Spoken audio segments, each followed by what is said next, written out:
how this one is going to develop. What does this game have in store for us? What is it that Hano wants us to see? There's only one way to find out. Well, the first 2 minutes can be sped up. The first 2 minutes always not that interesting. Something I say very often. We've got the joke there coming out from Leebokgu, placing the hatchery pretty far up there. Instead of spacing it down one. Like if you place it here, there's less space here. Now there's a lot of space right there that might prove to be somewhat dangerous in the future. But I don't think that is going to matter all that much, because Leebokgu is a player who very often knows exactly what he is doing. And he does it very well.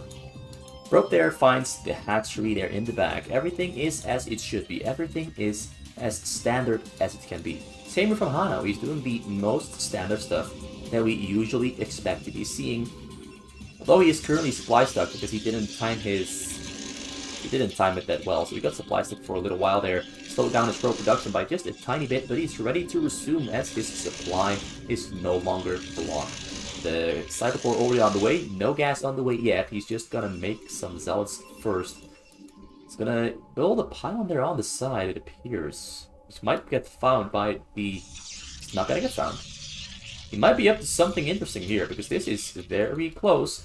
And whenever an Overlord decides to just go hang right there, this is going to get found. But whether Leebokgu will be able to do something about it, that is, of course, what matters. Can he do something about this? Or will he be forced to just, you know, watch at this? Zergling's there trying to get something done, but nothing can be done because there's a cannon there in the back, but a cannon there might not be covering this probe right there. Maybe it does. I think it does. I think this is the cannon range there, so that's all fine. He's building a cannon here, so the cannon will attack the hatchery. That is actually... I thought he was going to do that. And it's actually quite smart, honestly. Building the cannon right there so he can shoot past the hill and attack the hatchery. And it will very slowly but surely take down the hatchery. He's going to make a sunken here to hopefully fire back at the cannon because he saw the cannon there with the Overlord vision as it spawned. So he wants to get these two sunkens up and running as fast as possible to fight back against the cannon, but also to fight back against those zealots there in the front who are trying to get in. But while he's attacking the hatchery, he's not attacking the sunkens. He lost vision past the hill, so he cannot attack past the hill unless he's got vision, which is actually makes this a little bit less strong. Likewise, he can't attack past the hill because he's got vision from the Overlord. So the cannon there goes to waste in the end. The idea is really cute, because there's a chance you can go for a frontal attack with the Zealots, and then the cannon there assists by also attacking the Sunkens, which takes some focus away from the Zealots here. We've got the Robo there in the middle. We've got cannon there before protecting the Robo. There's only a single cannon, but there's not much that Leebokgu can do against that single cannon at the moment. He does have a Hylas then there on the way. He's on 24 drones in total, and there's still only 5 Sunkens in the front, which is kind of lowballing the choke in terms of how much he's spending on it. But considering Hano stopped making... he's making Zealots again. I wanted to say he stopped making Zealots for now to focus his minerals elsewhere, but he is once again back at making Zealots. He's got speed there on the way, so it looks like we're going for a speed lot reaver push, which is a really strong goal order. It is pretty darn difficult to hold as the Zerg, but if you do hold it, you've got some serious counter-punching power. Now, Leebokgu is looking to be having some serious counter-punching power, because we're already 530 in, not a single Hylisk has spawned. He does have speed for Hylisk there on the way. He lost vision over that middle portion there. And he doesn't really have vision here in the base either, so he doesn't really have any information about what Hano is up to. And being in the dark about what your opponent is doing is honestly, I think, one of the biggest weaknesses you can put yourself into. Now, if you put an Overlord right here, he could have vision about all of this, and he would have way more information and any indication about the inclination that Hano is going to be throwing straight towards Leebokgu to digest.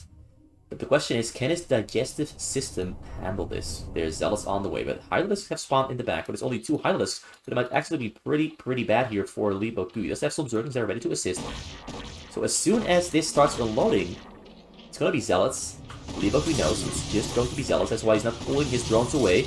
More Hylists and Zerglings are there on the scene, but he's going to lose a couple of his... Well, he's going to lose a lot of drones to the Zealots. The Zealots are now getting clipped into by the drones. And the drone count went down from, I think, 44 all the way down to 35. So that's a lot of drone kills there that really slows Leebokgu down. It's practically the same as getting hit by a reaver shot on a couple of your drones and having to lick your wounds and try to recover from that beating. That slows him down for sure. It slows him down for sure. He's only on 53 supply now. He's at half the supply of Hano, who is now starting the Reaver production in the front. He's got some Dragoons in the mix as well. He's got more Dragoons on the way, so he's facing out away from Zealots. He's satisfied with the Zealot count that he has at the moment, and he's mixing it up with Dragoons. Because with Dragoons, you counter the Mutalisk option, and he saw the Spire there, so he's adapting to it by, of course, building Dragoons. If he didn't see that Spire, I'm sure he would have opted to go for more Zealots, because that's cheaper on your gas, and it allows you to get more Reavers and Robos than if he had to make Dragoons. The Dragoons in this case really do help out against those Mutalisks that are on the way. Scorch is also on the way to intercept shuttles. Slowly breaking through that frontal choke point, killed 3 of the Sunkens, now killing the Hive between the hatchery that he intended to kill earlier on into the game. So he's progressing nicely. He's mining from 6 simulators. He's got 55 probes. That's a lot of probes. He's got level 1 weapon finished. And he's got Dragoon range finished as well. And now he's waiting for Scarab upgrade damage to help burst through this choke point. With all those Sunkens there ready to defend. The Zealot speed actually got cancelled, it appears, because I don't see Zealot speed at all. These Zealots are slow as hell. And it looks like the Mutalisks are going to at least kill 1 or 2 of the Reavers in the back. Reavers are forced to pull back. The Zealot didn't really achieve much at all. If those Zealots had speed, this might have been a slightly different story. By the time they reach the Sunken or the Highlist, they're already lost some of their HP. We've got 5 robots in the front. This is basically 458 style Protoss. Although 458 would probably have just picked up some Reavers and gone for a drop there on the minerals. But Hano is focused on trying to barge his way in through the front. Leebokgu has 4 hatcheries there, another 3 here at the bottom, so he's got a total of 8 hatcheries to macro from, and he's now adding on a Queen's Nest to progress towards a Hive. He's looking pretty good, although his drone count is really low. It's only on 37 drones.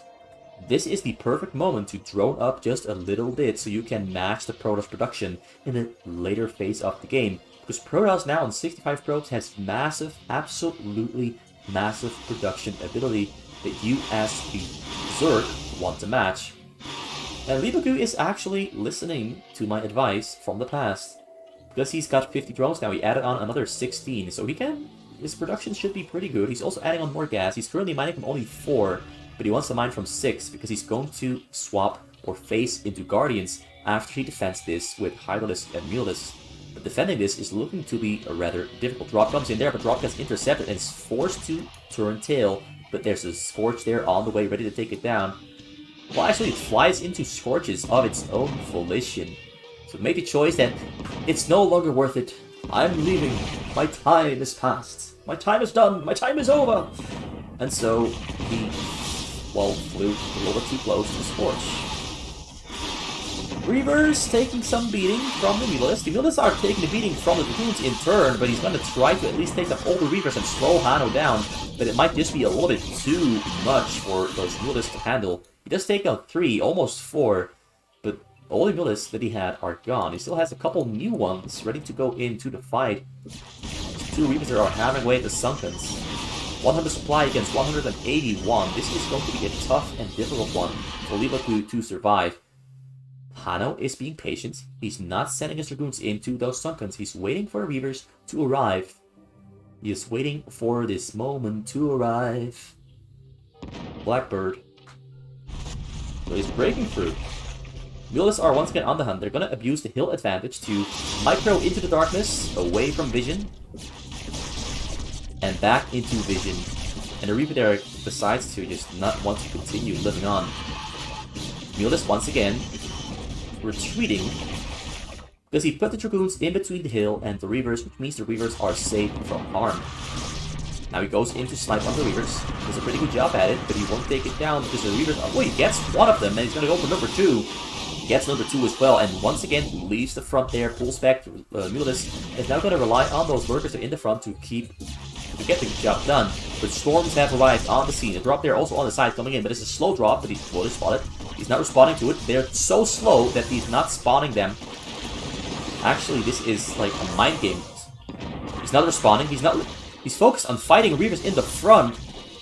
Loses the drones, and that is disastrous. That is absolutely uncharacteristic from Leebokgu. Missing a shuttle, a slow shuttle that's dropping its load, then picking its load back up in your base, and then going for the finishing move. And he hasn't really... Oh, this is very uncharacteristic from Leebokgu. This might just slow him down so much. Like, unless he cancels his hatchery, he might have enough minerals to build new drones. But this slows him down so much that I don't really see a realistic chance where he has a chance to fight back. Now he's trying to fight back, but he has such a small mass into a wall of Reavers and Booms that he doesn't really have a chance at making this work. Doesn't have a chance. Upgrades at the moment are still on only one weapon attack level, but he's got level 2 weapon and 1 armor on the way, whereas Leebokgu is on level 1-0 as well. So both players are matching upgrades. So level 2 weapon is now finishing already. Wait, it's armor. He finished armor. I guess he had... That's peculiar. That's quite peculiar, Mr. Potter. So Reavers are once again crawling through the front, ready to hammer down on those Hylids, but the Hylids are spreading out, trying to get us around on the Reavers. The Reavers are balling up in the front, more Reavers are on the way. He does have more units here balled up in the back as well, ready to strike at the command of Hano. Now he's finally building cannons at his nexus, because there's always the dreadful option of getting dropped by overlords and lurkers. That's also why he has these cannons here up on the side to make it more difficult to fly over, but also to, of course, spot out those mass overlord drops that can be coming in. But I don't think they're going to be coming in anytime soon, because Leebokgu is in a really bad spot. Another slow drop there on the side, ready to fly in. Still no shuttle speed there on the way, but a frontal attack is happening, and now the Guardians are going to have to take care of this. But there's Corsairs in the mix as well, though the Corsairs getting attacked by Hylids on the low ground. But now there's a drop coming in from the right side, going to fly straight over some Hylids, and this time around he does spot the drop, and the drop turns around. Fight at the front there, though, is going in favor of Hano, who has another drop there loaded up. No, it's an empty shuttle. It's going to go in nonetheless, because this means that Leebokgu has to dodge this drop, and then he goes in with the other drop as this drop arrives, but this drop is empty. It's a fake one. He does manage to hold off that frontal push for now, as Hano ran out of units. But Leebokgu, likewise, is running out of units. He's currently only on 9 hatcheries. He could have been in an absolutely amazing state if he hadn't lost so many drones just earlier. But losing those drones really stopped him dead in his tracks, and now he's trying to recover, trying to crawl back, trying to get ahead of his opponent, who's currently pretty far ahead, and definitely has control over the steering wheel, and he's steering this game straight into a ravine for Leebokgu. Leebokgu, though, is handling himself quite well, despite the fact that he got his economy butchered. This is a real drop. The real drop is making its way in. Templar is going to drop. Templar's arrived. Templar storms. Leebokgu doesn't dodge. Leebokgu loses all of his workers once again, and this is so uncharacteristic from Leebokgu. Getting hit by all those drops time and time again. Hano is doing exactly what he has to do, but Leebokgu is not having a great game. He's trying, he manages to once again repel the frontal attack. Very easily, it appears. But having to now use all of his larvae on drones, while having pretty low amount of minerals as well, is the last thing he wanted to be doing. This means that all of his minerals for the next minute are going towards drones and waiting for his income to stabilize to the levels they were at before. While Hano is just going to throw out another attack, another storm drop there. This time he does have shuttle speed. Level 2 weapon is finished, level 3 weapon is on the way, level 1 shield is also on the way. Now Leebokgu has level 3 attack and armor finishing just now, and he's got level... I can't see it. Oh, drop comes in from the top side. He's just going to have to try to fight the shuttles. One of the shuttles makes it through. No, the shuttles both go down. And he keeps his workers alive this time around. Successfully so. But he is still pretty far behind.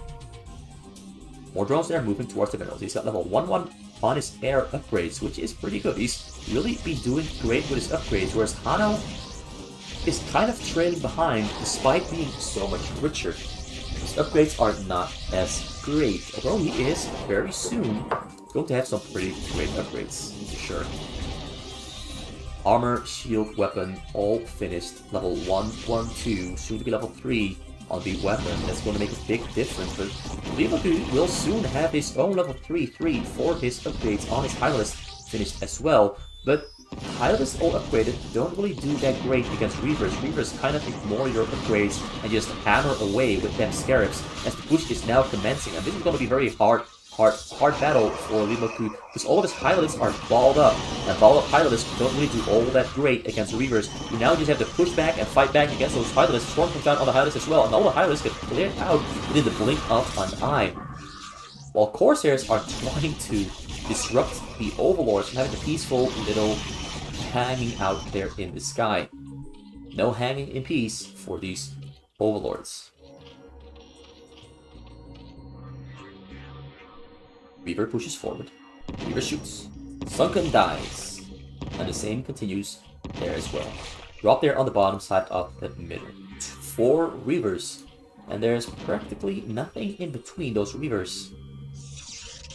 All that's Guardians, but Guardians cannot attack air units, so they're not really going to do all that much.